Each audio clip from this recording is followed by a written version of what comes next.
우리 로마서 15장 8절부터 13절까지 말씀을 나누는데요.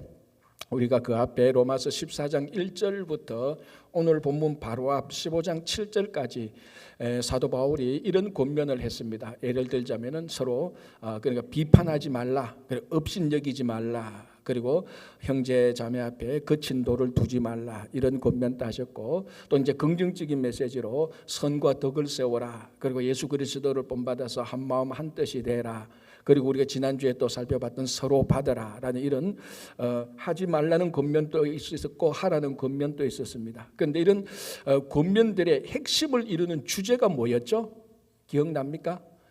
이게 로마 교회 안에 믿음이 강한 자와 약한 자 사이에 갈등이 있었기 때문에 이런 메시지들이 나타났는 겁니다. 그 주제는 강한 자와 교회 내 믿음이 강한 자와 약한 자의 갈등, 여기에서 이제 너희들은 서로 업선 여기지 말고 비판 여기지 말고 서로 받아주고 예수 그리스도를 본받아라, 한 마음 한 뜻이 되라, 이렇게 권면을 했습니다. 자, 이제 오늘은 여기서부터 사도 바울이 주는 권면의 분위기가 주제가 바뀝니다.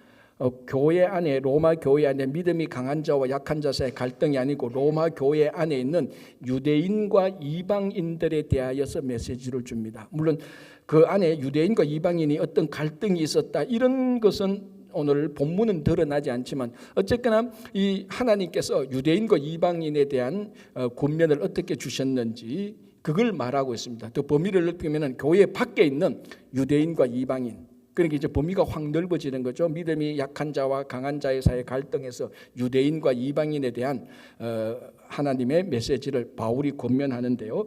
자, 15장 8절 9절 한번 보겠습니다. 제가 한 번 더 봉독해 드리겠습니다. 내가 말하노니 그리스도께서 하나님의 진실하심을 위하여 할례의 추종자가 되셨으니 이는 조상들에게 주신 약속들을 경고하게 하시고, 여기서 조상들은 바로 유대인들 말합니다. 바울의 조상 유대인들을 말하고, 그다음 9절 이방인들도, 자, 유대인하고 이방인에 대해서 같이 말씀하시죠. 이방인들도 그 긍휼하심으로 말미암아 하나님께 영광을 돌리게 하려 하심이라. 자, 하나님께서 예수 그리스도께서 유대인들에게는 하나님의 그 약속을 하나님의 약속이 견고하게 하고, 이방인들에게는 긍휼을 받아서 하나님께 영광을 돌리게 하시는 것이 예수 그리스도의 사역인데, 오늘 이 바울은 본문에서 예수님께서 어떻게 유대인들을 견고하게 하고 어떻게 이방인들을 통해서 하나님께 영광 돌리게 하셨는가를 말씀해 주고 있습니다. 어떻게요?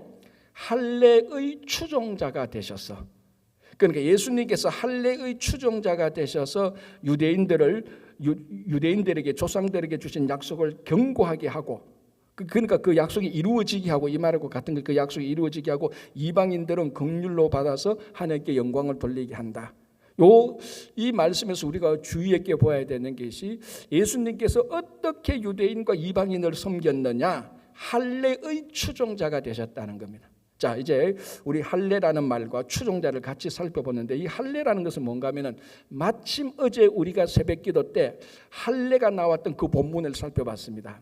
창세기 17장을 보면은 아브라함이 하나님께 받은 언약의 표시로서 행했던 것이 할례였습니다. 그러니까 이 할례라는 것은 크게 그 의미를 간단한가 하면, 하나님께서 아브라함을 불러서 너 생육하고 번성하고 너에게 줄 이 자손들이 살게 된 땅을 줄 것이다, 약속 언약을 맺었는데 뭔가 징표가 있어야 되지 않습니까? 그 징표 표시로서 할례를 행해라고 했습니다. 이게 할례입니다. 자, 그럼 이제 성경 퀴즈. 아브라함이 할례를 통해서 언약의 표시를 받았습니다. 그러면은 창세기 17장을 보면 누가 할례를 받았을까요? 아브라함. 몇 살 때? 99살 때. 그리고 또 누가 할례를 받았을까요?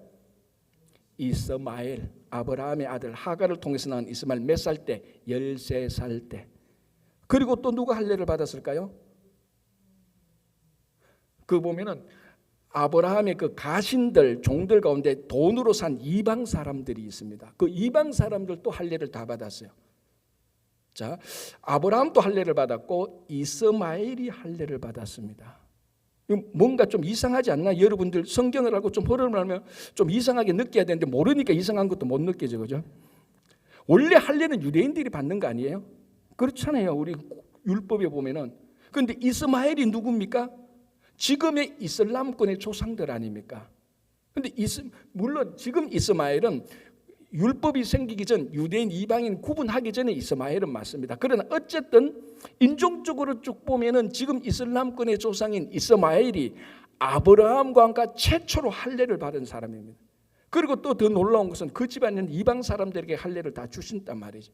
그런데 우리가 흔히 할례는 유대인들을 위한 것이야, 유대인들이 할례를 받아, 할례를 받은 사람은 유대인이야, 이렇게 말하는 것이 원래 최초의 할례 받은 그 내용을 보면은 이게 다 틀렸다는 겁니다. 할례는 아브라함도 받았고 이스마엘도 받았고 이방 사람도 받았습니다. 자, 무슨 말을 하려고 하는가 하면 이 할례의 의미는 언약인데, 하나님께서 아브라함을 통해서 그 자손들에게 주신 언약, 약속인데, 이 약속의 표시를 지금 우리가 말하는 유대인만 받은 게 아니고 이슬람권 사람들한테는 이스마엘도 받았다는 것.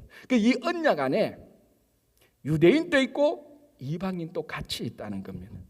바로 이겁니다. 그래서 오늘 본문을 보면은 사도 바울이 예수님께서 할례의 추종자가 되셔서 언약의 추종자가 되셔서 사역을 하시는데 유대인들을 위하여서도 하시고 이방인들을 위해서 하시는 겁니다. 만약에 이 할례가 유대인들만을 위한 것이라면, 할례의 추종자가 되셨다면 이방인들을 위해서는 사역을 안 하시는 게 맞습니다. 그런데 이방인들을 위해서 하셨다는 것은 왜 그렇죠? 원래 할례라는 것이, 아니 더 정확히 말하면 언약은 하나님께서 아브라함과 그 후손들에게 다 맺은 겁니다. 그 흐름이 오늘까지 쭉쭉 이어서 우리에게까지 영향을 미치고 있는 겁니다. 자, 여기서 이제 우리 할례, 언약을 살펴봤고요. 이 언약에는 유대인도 들어가고 이방인도 들어갑니다. 그러니까 모든 사람이 다 들어갑니다. 믿는 자들. 자, 이제 더 중요한 단어가 추종자라는 겁니다. 자, 추종자는 우리가 누구를 따라간다, 내가 누구를 추종한다, 이런 한국말의 단어인데, 이 단어는 약간 좀 우리가 다음에 만약에 성경을 번역할 일이 있으면 이 단어는 좀 약간 좀 고려해볼 필요가 있습니다. 이 추종자라는 헬라어 단어는 디아코노스입니다. 자, 디아코노스에서 무슨 단어가 나오는가 하면은 디아코니아가 나옵니다. 뭔가 좀 들어본 것 같죠? 무슨 뜻인지는 모르겠지만 디아코니아가 바로 집사라는 말입니다. 우리가 장로님, 권사님 집사할 때 이 집사의 헬라어가 디아코니아고 디아코니아의 원뜻은 디아코노스입니다. 그러니까 오늘 우리말로 하면은 할례의 추종자가 아니고 할례의 집사가 되어서, 이 말로 번역해도 틀린 게 아니에요. 할례라는 말은 언약이니까 좀 우리가 해서 언약의 집사가 되어서, 이런 말도 되는 겁니다. 자, 그러면 디아코노스라는 말을 좀 더 분석해 보면은 디아코노스는 디아라는 말하고 코노스라는 말의 합성어입니다. 디아는 무엇을 통하여라는 말이고 코노스는 먼지입니다. 먼지, 흙먼지 같은 거. 그러니까 디아코노스는 흙먼지, 먼지를 통하여, 이 말입니다. 무슨 말인가 하면 먼지를 덮어 쓴다는 말입니다. 그러니까 디아코노스가 집사, 그리고 섬기는 일인데, 섬기는 사람들은 먼지를 덮어 쓴다는 그런 의미가 있는 겁니다. 그 양복 반듯하게 입고 나는 섬긴다 하고 손끝에 물 하나 묻히지 않고 손끝에 먼지 하나 묻히지 않는 것은 디아코노스가 아니에요. 가장 힘들고 그런데 먼지를 덮어 쓰면서까지 몸에 진흙을 묻으면서까지 일을 하는 것, 그게 디아코노스입니다. 오늘 이 본문의 추종자라는 말이 바로 이거고요. 그리고 이 말은 또 어디서 많이 쓰여지는가 하면요, 식탁에 수종드는 하인을 말하는 겁니다. 여러분 요즘도 뭐 우리가 보통 식당에 가면은 오더 받으러 오는 사람이 있지 않습니까? 웨이터나 웨이트리스, 요 사람들 우리한테 오더 받아 와서 뭘 드실래요? 오더 받아 가서 뭘 좀 원합니까? 물 주세요 하면 물 갖다 주고, 뭐 휴지 주세요, 냅킨 주세요 하면 냅킨 갖다 주고, 내 옆에서 수중드는, 식탁에서 수중드는 하인, 요 사람들을 디아코니아라고 불렀습니다.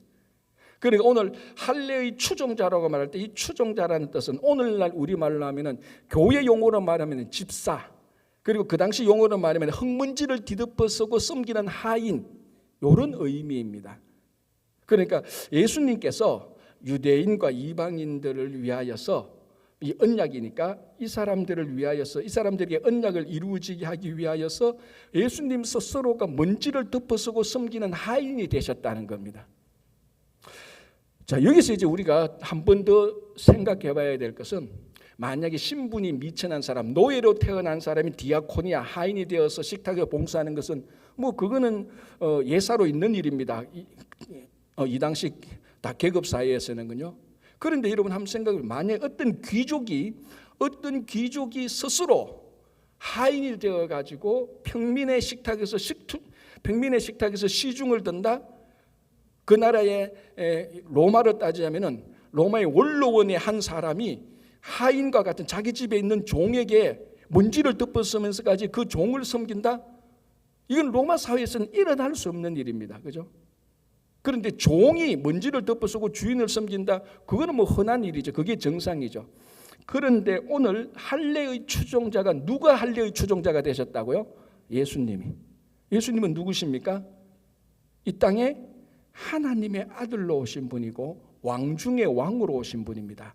메시아로 오신 분입니다. 로마 황제하고는 비교할 수 없이 고귀하고 존귀하신, 아니 로마 황제하고는 비교할 수 없을 정도로 예수 그리스도 이분 스스로가 하나님입니다. 그리고 하나님의 전능하신 모든 능력을 다 가지고 있습니다. 힘과 권세와 권력이 다 가지고 있습니다. 그런데 예수님 스스로가 메시아며 왕 중의 왕이며 로마 황제하고 비견할 수 없는 전능하심과 힘과 권세와 능력이 있는 분이 스스로 먼지를 덮어서는 하인이 되어가지고 유대인과 이방인을 섬겼다는 겁니다. 이게 이 고백을 오늘 사도 바울이 하고 있는데, 이걸 진실로 고백하는 이 바울이 예수 그리스도를 자기의 구주로 고백할 수밖에 없습니다.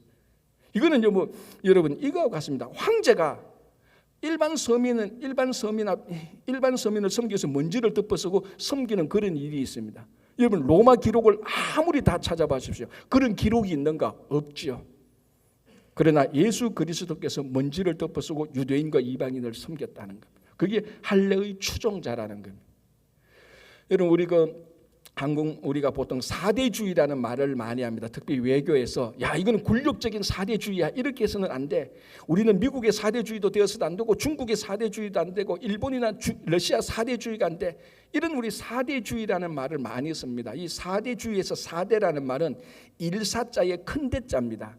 원래 이 사대주의의 사대라는 말은 이렇게 부정적인 의미로 쓰여진 게 아닙니다. 굉장히 좋은 의미로 쓰여졌는데 문헌을 보면은 맹자가 논어 맹자할 때 맹자가 처음 썼던 기록이 나옵니다. 이 무슨 의미로 썼는가 하면은 힘이 없는 사람은, 힘이 약한 사람은 큰 사람을 대사, 그러니까 사대, 큰 일을 가지고 있는 사람을 섬긴다 이렇게 했습니다. 다시 말하면 정말 지혜로운 사람은, 맹자는 말하기를 지혜로운 사람은 자기 힘이 작아도 눈치를 잘 보면서 지혜롭게 큰 사람을 섬긴다는 겁니다.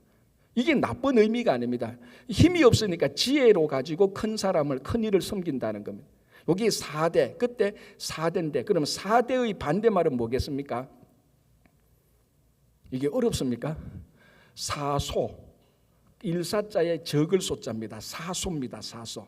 그래서 맹자는 지혜로운 사람은 힘이 없어도 작은 힘 가지고 큰 일을 섬긴다라고 말하고, 그 다음에 바로 무슨 말을 하는가 하면 유인자, 오직 인자, 어진 사람은 위능이, 그리고 대사소라고 말합니다. 대사소, 사소, 사대가 아니고 사소, 적은 일을 뭐로 섬긴다? 큰 대자로 섬긴다. 대사소.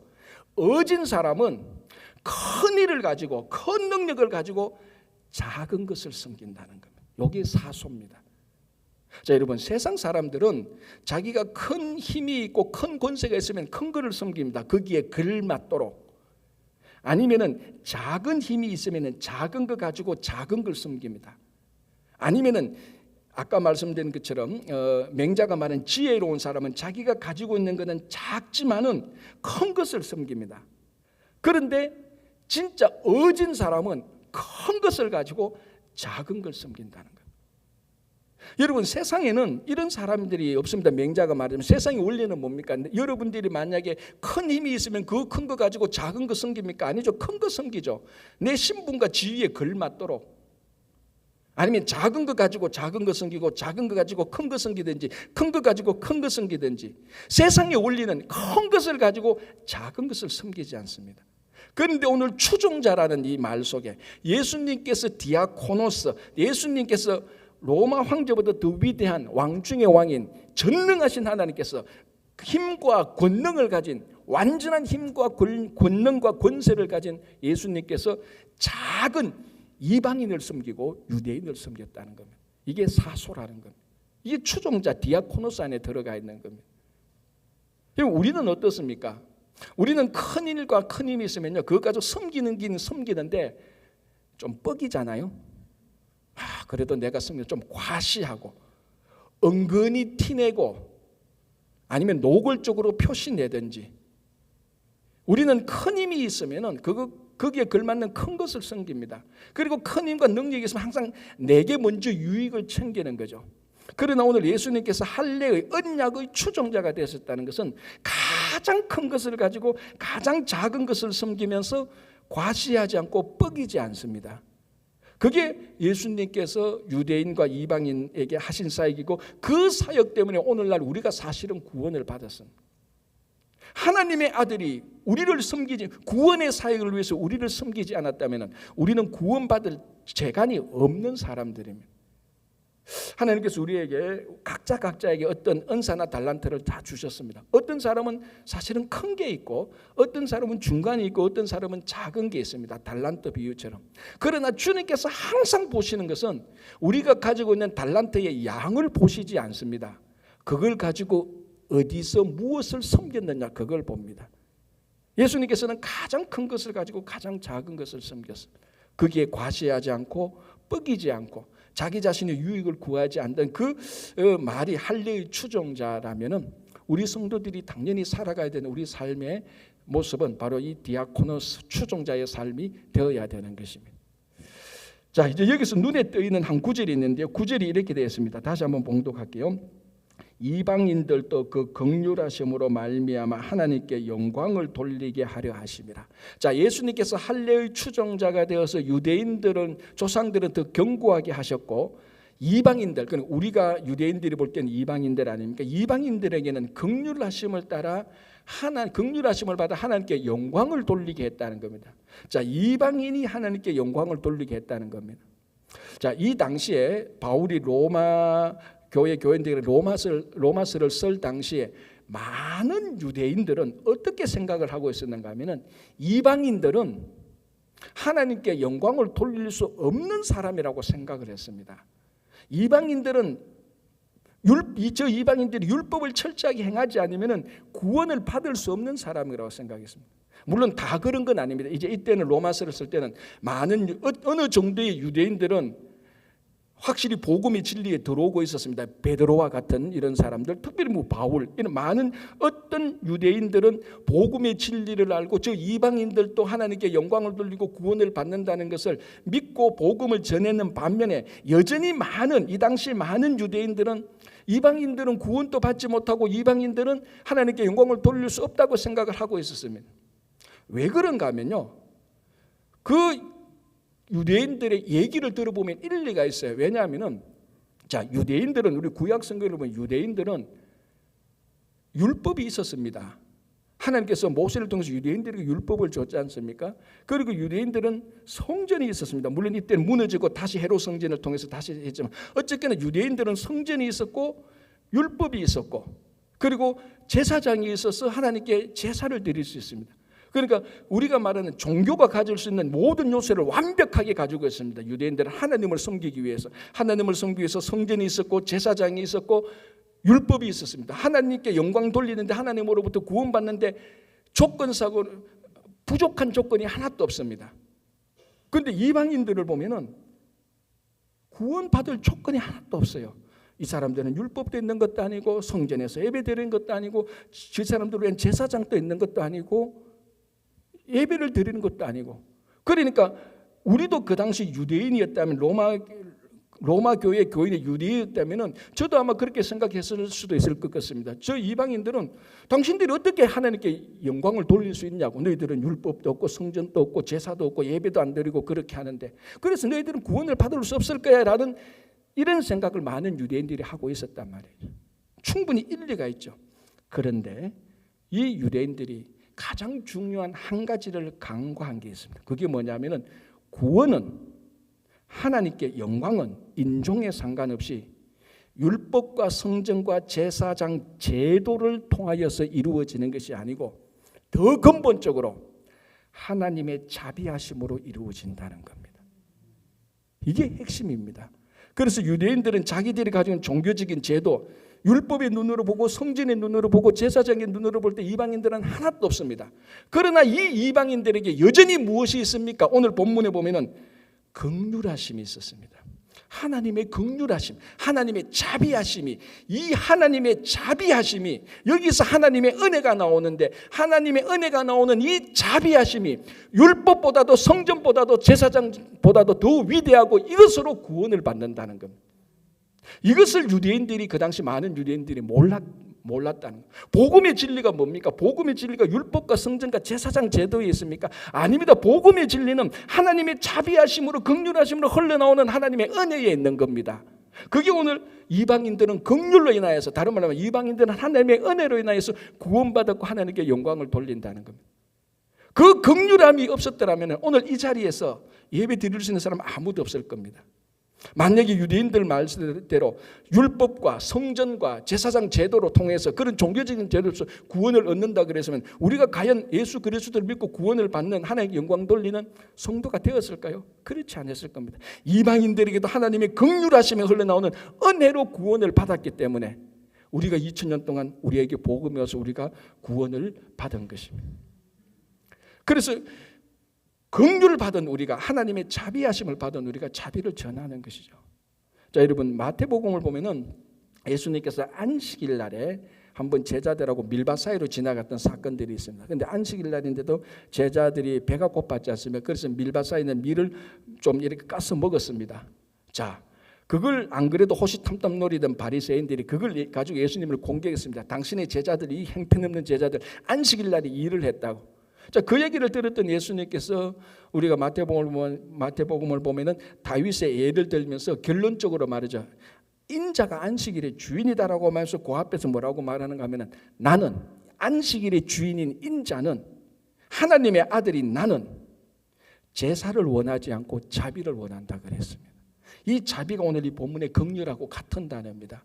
제사를 원하지 않고, 자, 이 제사의 얼매인 사람들이 이 당시 많은 유대인들입니다. 이 제사를 통해서, 이 율법적인 제도를, 종교적인 제도를 통해서 자기들은 구원과 하나님께 영광을 돌린다고 생각했는데, 예수님께서 말씀하시기를 그걸 원하는 것이 아니고 자비를 원한다는 겁니다. 율법과 성전과 제사장에 하나님의 자비가 있어야 그 모든 종교적인 제도라든지 형식들이 진짜 살아서 움직이는 겁니다. 그 바탕에 자비가 없으면 그냥 형식이죠. 정한 제도죠. 형식과 제도로서는 아무도 구원을 받지 못하고 아무도 하나님께 영광을 돌리지 못합니다. 그런데 오늘 이 이방인들은 긍휼하심을 받아 하나님께 영광을 돌렸다라. 일이 어떻게 가능했습니까? 예수님께서, 하나님의 아들인 하나님 그분 스스로가 이 땅에 오셔서 먼지를 덮어쓰고 우리에게 구원의 사역을 해주셨기 때문에 가능하다는 것. 자, 13절 마지막으로 보겠습니다. 이렇게 되었습니다. 소망의 하나님이 모든 기쁨과 평강을 믿음 안에서 너희에게 충만하게 하사 성령의 능력으로 소망이 넘치게 하시기를 원하노라. 자, 9절, 10절, 11절, 12절까지는 열방들, 이방들이 어떻게 하나님께 영광을 돌리는가를 이제 말하고 난 다음에 13절 결론적으로 바울은 하나님을 무슨 하나님이라고 말하는가 하면 소망의 하나님이라고 말합니다. 자, 15장 5절 보면 하나님을 인내와 위로의 하나님이라고 말했습니다. 이미 그건 우리가 한 2주 전에 살펴봤고요. 자, 오늘은 하나님 앞에 뭐라고 붙이는가 하면 소망의 하나님이다라고 말합니다. 자, 이 소망의 하나님이 기쁨과 평강을 믿음 안에서 우리에게 충만하게 했다라고 말합니다.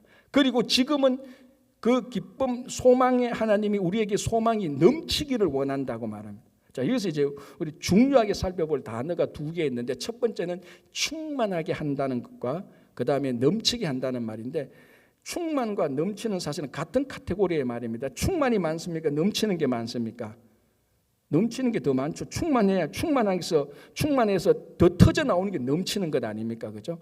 자, 이런 양의 중요성보다 오늘 사실은 한국말로 보기는 어려운데 헬라어 원어를 보면은 충만한다는 말은 과거 한번 일어났던 과거형으로 쓰고 있습니다. 그리고 넘치기를 원한다는 것은 현재 진행형이고 가까운 미래에 일어날 일들을 같이 묶어서 말하는 겁니다.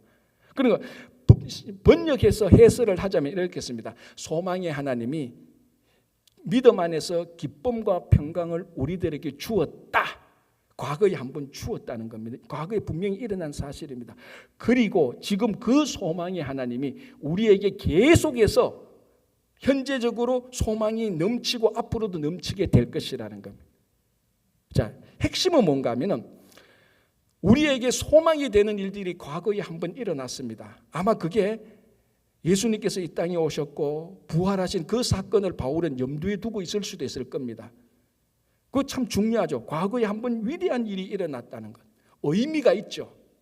그러나 그 과거에 한번 일어났던 일들이 오늘날 내게 다시 재현되지 않는다면, 그 과거에 일어났던 그 기쁨과 평강의 일이 오늘날 내게 계속해서 일어나지 않는다면 소망이 없죠. 그렇지 않습니까? 여러분, 과거에 한번 위대한 일을 했습니다. 위대한 일을 하고 난 다음에 그건 굉장히 중요하죠. 내 삶에 의미가 있는 거죠. 그러나 만약에 앞으로 내 삶에, 그리고 지금 현재 내 삶에 그 위대한 일이 일어나지 않는다면 그냥 과거는 과거에 소망이 없습니다. 그래서 세상에 보면 이런 사람들이 계속해서 과거에 매여 있지 않습니까? 그래서 얘기하다 보면 과거에 잘했던 일만 계속해요. 가만히 들어보면요, 무슨 말입니까? 나는 지금 망했다 이 말이에요. 그렇잖아요. 과거 일만 계속 하는 거예요. 현재는 안 좋은 거예요. 소망이 없어요. 그러니까 과거 일만 계속해서 하는 거예요. 내가 과거에 말이지, 군대 갔다 온 얘기, 허풍 과장해서 대학교 좋은 데 나왔더니 평생 그것만 우려먹어요. 왜? 현재 소망이 없으니까. 지금 예수 사도 바울은 뭐라고 말하는가 하면은 우리에게 소망이 되는 기쁨과 평강이 과거에 한번 일어났습니다. 충만하게 일어났습니다. 그건 예수님께서 성육신하신 사건일 수도 있고 부활하신 사건일 수도 있고 가장 원초적으로 말하면 창조의 사건이 있을 수 있습니다. 그런데 그 기쁨과 평강이 되는 소망의 사건이 이게 시제로 보면은 오늘 우리에게도 계속해서 넘치고 있습니다라고 말을 하는 겁니다. 어떻게? 성령의 능력으로. 그래서 뭐라고 말합니까? 15장 13절에 성령의 능력으로 소망이 지금 또 넘치고 앞으로도 넘치기를 원합니다 이 말입니다. 그러니까 과거에 한번 일어났던 위대한 일들이, 소망의 일들이 오늘날 내게도 소망이 되고 앞으로도 소망이 됩니다. 어떻게? 성령의 능력으로. 그래서 오늘날 우리가 보통 이렇게 말합니다. 성령의 시대라고 말을 하는 겁니다. 우리가 좀 그게 정확한 구분은 아니지만 구약은 성부 하나님의 시대, 예수님께서 계실 때는 성자 하나님의 시대, 그리고 지금은 성령 하나님의 시대, 이렇게 구분을 하긴 하는데 이게 정확한 구분은 아니지만은 오늘날 우리가 살고 있는 이 시대를 성령께서 사역을 하시는 그 시대에 강조점을 둔다는 것은 정확히 맞는 겁니다. 그래서 예수님께서 성천하시기 전에 제자들에게 나는 이제 이 땅을 떠나서 하나님 나라 올라간다. 그래서 남아있는 너희들에게 선물로 보혜사 성령을 주시겠다. 이 성령께서 하나님께, 예수님께서 이 땅에 하신 일을 계속해서 이어서 진행해 나갈 것이라는 겁니다. 그래서 우리가 예수님께서 우리에게 소망을 주신 그 사건이 한 번만으로 끝난 게 아니고 성령께서 오늘 또 내일 또 우리들에게 더 넘치게 해주신다는 겁니다. 그러니까 소망이 있지 않습니까? 미국에서 매년 1월 달이 되면 헬스클럽 회원이 12% 올라간대요. 등록하는 사람이. 아마 여러분들도 그 12%인데 들은 한 사람일 수도 있을 겁니다. 왜? 1월 달 되면은 아니 1월 달 되기 전에 12월 달 되면은 내년에는 살 뺄 거야. 운동해야지. 그럼 행동해야 돼. 1년치 헬스클럽 가서 딱 등록합니다. 몇백 불 주고. 중요한 일이죠. 소망이 되는 일입니다. 그죠? 내가 이제 헬스클럽 1년에서 몸 건강하게 될 거야. 중요한 일이에요. 의미 있는 일이에요. 그러면은 건강해지고 살 빼기 위해서 어떻게 해야 됩니까? 계속 다녀야죠. 난 아직도 한 번도 헬스클럽에 등록했다고 해서 자동적으로 살 빠지는 사람 한 명도 본 적이 없습니다. 한 번도. 등록을 했다면은 2월달, 3월달, 4월달 계속해서 다녀야 됩니다. 이 계속해서 다니게 하는 일이 굳이 말하자면 성령께서 하시는 거래요. 1월달에 등록했는 거 참 중요해요. 등록부터 하셔야 돼요 일단은. 그리고 계속 운동을 하셔야죠. 우리에게 부활의 사건은 우리에게 주어졌습니다. 과거의 위대한 죽음에서 부활하신 예수 그리스도의 사건이 우리들에게 있습니다. 이 부활의 사건이 오늘 또 우리들에게 역사하시게 하시는 것이 성령의 능력이라는 겁니다. 그래서 소망이 있지 않습니까? 제가 가끔 달리기 얘기를 하는데 저는 어릴 때 잘했는 게 달리기밖에 없어가지고 별로 얘기할 게 없습니다. 아직도 저는 초등학교 6학년 때 운동회 때 400m 계주했던 것이 기억에 납니다. 자, 400m는 4명이 달립니다. 그죠? 한 명이 100m씩 달리는데 주자가 4명이 나옵니다. 여러분 아시겠지만 1번, 2번, 3번, 4번 중에 제일 잘 달리는 2명이 몇 번일까요? 이 달려본 사람이면 금방 합니다. 1번, 4번이에요. 그 4명 가운데도 제일 잘 달리는 사람을 1번에 두든지 4번에 두든지 하여튼 1번, 3번은 제일 잘 달리는 사람입니다. 2번, 3번은 좀 떨어져도 2번, 3번 주는 게 왜? 1번 주자가 뛰어서 기선을 제압해야 됩니다. 1등으로 들어왔는데 훨씬 더 그 기세를 이제 몰아가기 좋죠. 근데 4번은 왜 잘 달립니까? 앞에 좀 져도 4번이 잘 달리면 쫙 추월할 수 있습니다. 저는 아직도 기억하고 있는 게 초등학교 때 1번이 잘 달리는데 2번, 3번 주자가 좀 신통찮았어요. 차이가 났어요. 근데 4번 주자가 바톤 닿는데 걔는 제 다녔던 학교에서 월등하게 전교 1등이에요. 공부가 아니고 달리기로. 그 4번 주자가 저였다는 말은 아닙니다. 아닙니다. 혹시나 누군가 따지면 4번 탁월했어요. 청군 백군 하는데 모든 청군 제가 그때 백군인데 백군의 모든 학생들은 2번, 3번이 좀 뒤쳐져도 걱정 안 해요. 왜? 저 4번이 너무나 잘하니까 다 따라 붙일 것이라는. 그래서 2번, 4번이 뒤쳐져도 소망이 있어요. 왜? 4번이 추월할 거니까. 근데 진짜 추월해서 1등을 해요. 청군 백군한테 백군이 이겨요. 제가 그게 얼마나 충격적인가 하면 40년이 지났는데 아직도 기억하고 있잖아요. 와, 이게 성령이 하시는 일이라니까요. 앞에 좀 뒤쳐져도 오늘 사도 바울이 성령의 능력으로 너희에게 소망이 충만하게 한다는 겁니다. 성령은 과거에 한번 일어났던 것을 지금도 계속해서 살리고 있는 겁니다. 그래서 소망이 있습니다. 그래서 그 하나님은 소망의 하나님이죠. 여러분 혹시 지금 우리가 살다 여러분 삶 속에 400m 계주로 비유하자면 2번, 3번이 달린 것처럼 좀 뒤처질 수 있을 겁니다. 왜 이래 일이 안 돼? 왜 이래 처져? 왜 저 사람들은 다 잘 되는데 난 왜 이래 처져? 한때는 잘 나갔는데 나도 그 잘 나갔던 일이 다시 내한테 좀 일어나면 안 될까? 그 소망을 가지십시오. 왜? 성령께서 그렇게 해주시니까. 성령의 능력으로 앞에는 충만했지만 이제 넘친다는 겁니다. 충만해서 더 많아서 넘쳐 흐르는 겁니다. 그래서 예수 믿는 사람들에게는 소망이 있습니다. 왜? 예수님께서 우리들에게 보혜사 성령을 선물로 주셨고 이 보혜사 성령은 오늘에도 우리들에게 삶의 소망이 넘치도록 지금도 역사하고 있으니까 그렇습니다. 그래서 지금 막 4분 주자가 바톤을 잡고 달리기 시작했습니다. 결과는 뻔합니다. 제가 경험했다니까요. 추월합니다. 그래서 소망이 있는 겁니다, 여러분. 이 소망이 하나님. 이 소망이 하나님 붙잡고 여러분 낙담과 좌절 가운데에서도 인상 찌푸리지 마십시오. 정말로 이 소망이 하나님께서 인류 역사적으로 한 번도 그 소망이 하나님 성령의 능력으로 살아가는 자를 실망시킨 적 없습니다.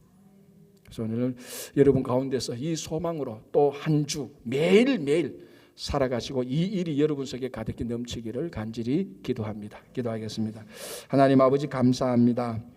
오늘 저희들에게 아버지 하나님 예수님께서 할례의 추종자가 되셔서 왕 중의 왕 되신 예수님께서 우리를 섬기기 위해서 먼지를 덮어쓰고 오신 그 주님을 보면서 주님 우리도 주님 따라서 잘 섬길 수 있도록 도와주시고 우리가 어렵고 넘어지고 자빠졌습니까? 소망이 하나님께서 오늘 또 소망을 주셔서 우리가 다시 이렇게 해주시는 것을 믿음으로 고백하며 이번 한 주간에도 주님 주신 성령의 능력으로 살아가는 소망 가운데 살게 하여 주시옵소서. 예수님 이름으로 기도합니다. 아멘.